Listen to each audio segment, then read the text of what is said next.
Hi, it's Keith Williams with Williams and Follows, and I'm here today with Marwan Dib, the owner of Marwan's Global Bistro and the Port Social in Port Perry. And Marwan's been gracious enough to just spend a few minutes with us. We wanted to ask him about his business during the past year, introduce him to the people of Port Perry who may not know him. So Marwan, I thought we'd jump right into it. And I got a question for you. When the pandemic hit and the first shutdown last year, how were you able to get the menus, your menus, and the word about your COVID protocols out to the public during a shutdown? Hi, Keith. Good question. We basically ended up relying on social media mostly to get the word out of what we were doing. Okay. Obviously, we couldn't rely on paper menus anymore and what have you. So, your usual suspects, Facebook, Instagram, and all the new groups that we were joining on Facebook was a huge help.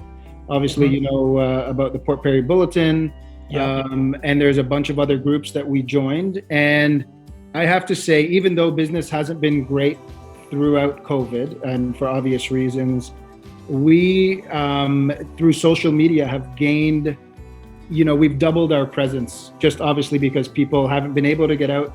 A lot of people have been relying on, their computers and phones and everything like that. Our followers on social media just, they're triple-fold what they were before the pandemic. And we gained a lot of new loyal customers, which may have not have found out about us before. That's fantastic. And hopefully that bodes well for when the pandemic is in our rear view mirror and you have this whole new audience and way to reach out to them with regards to the restaurant and what you're doing. Another question, and I've gathered some questions from a few people, so I'm asking what they wanted to ask you. The street closure that we experimented with, the township experimented with last summer, did that help or hinder your business? That's the first part of the question. And then the second part is the Bumpouts for the patio. How did that work out for you guys? Okay. I'd have to say, it wasn't the same for everybody. Mm-hmm. But for us, it was a very positive experience. We didn't notice, business go down whatsoever while the street was open for pedestrians. Mm-hmm.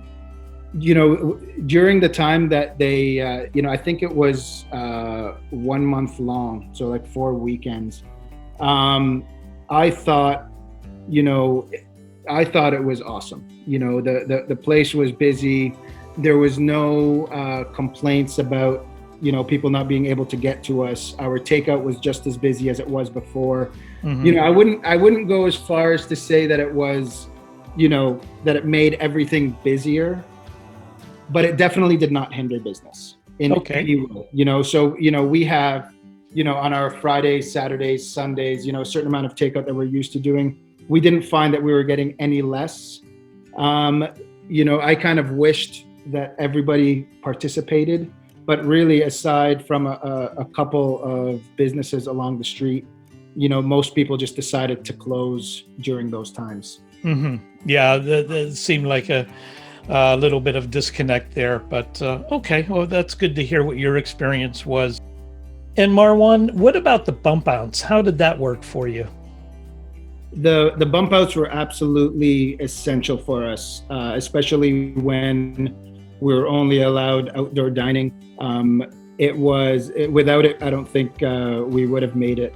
And I am super grateful to have invested in it at the time that we did, because it proved necessary. Well, I can tell you, anytime that I walked by, it was packed, and it was nice to see. So it sounds like you hope they stick around, and I think I hope they stick around as well. Okay, thanks very much. Thank you, Keith. Next question is, do you have a dream project or a collaboration that you'd like to achieve this year, all things considered? Yeah, I do. The restaurant has always been, it wasn't something that was planned to, we didn't plan to just stop evolving the restaurant after a couple of years. So Mm-hmm. I've been working on, improving and expanding the restaurant since we started. And one thing that, I've always hoped to be able to accomplish is to increase our wine list and become more of a wine destination. Oh, interesting. So we have staff that have been training to get there to become sommeliers, and been trying to offer some of the best wines available today in our little restaurant in Port Perry. Well, yours truly can take advantage of that. I've been known to tip a glass or two. That's awesome to hear, and I hope that progresses for you. Let me ask you this. Here's a question from one of our followers. How did you collaborate with other businesses in the community to promote and survive during the pandemic? Now, I think you touched on that in the first question about social media. Did you talk to your other fellow merchants downtown? Were you guys collaborating behind the scenes and sharing information? Yeah, to a certain degree we were.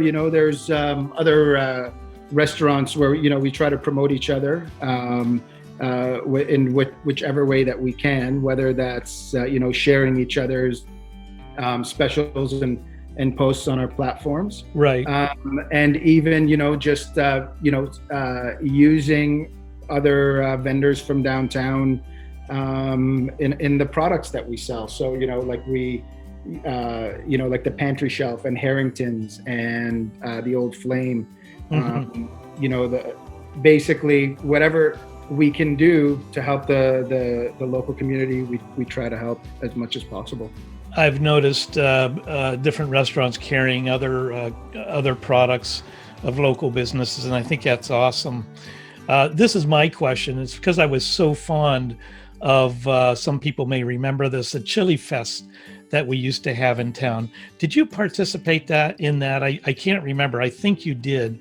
And are you in favor of bringing back those kind of food celebrations to our community once this COVID passes? Yeah, for sure. We did. We participated in the Chili Fest from since the day that we opened. So I believe we were in it every single year until it got canceled. Mm-hmm. But just to note about that is when it did get canceled, the Chili Fest kind of evolved into the Fall Food Fest. I'm not sure if you remember that or not. I do, yes. So because we felt that there was that lack, and there was definitely a need for it, we decided to kind of continue on that same vibe of the Chili Fest, but kind of expand on it a little bit. Awesome. Anything to do with food, I totally support and think that, food is a huge attraction. It brings people to town. It makes people spend money, and it makes, it makes a small town thrive. Yeah. And it fills up the belly. Absolutely. So just in closing, I'm going to give you the floor. What would you like to say to the people of Port Perry, our community, after what's been probably an extremely challenging year in business and in the restaurant business? I'd like to basically thank everybody who has, participated in supporting all the local businesses of Port Perry. It's not just something that we say. Like, I truly believe that, the residents of Scugog have really made it possible for us to survive both lockdowns, and I'm truly grateful for that. And some people, sometimes I talk to people and they apologize for not ordering enough. And I just want to let everybody know that every little bit helps. And if you couldn't, we also understand. But, throughout both lockdowns, just doing the takeout, I'm just super grateful that, everybody, everybody had their jobs to go to.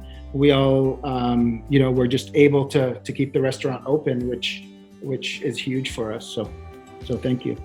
Well, thank you, Marwan. I think you and many of your colleagues in the restaurant business are as important to us as maybe we are to you. So that's a win-win situation.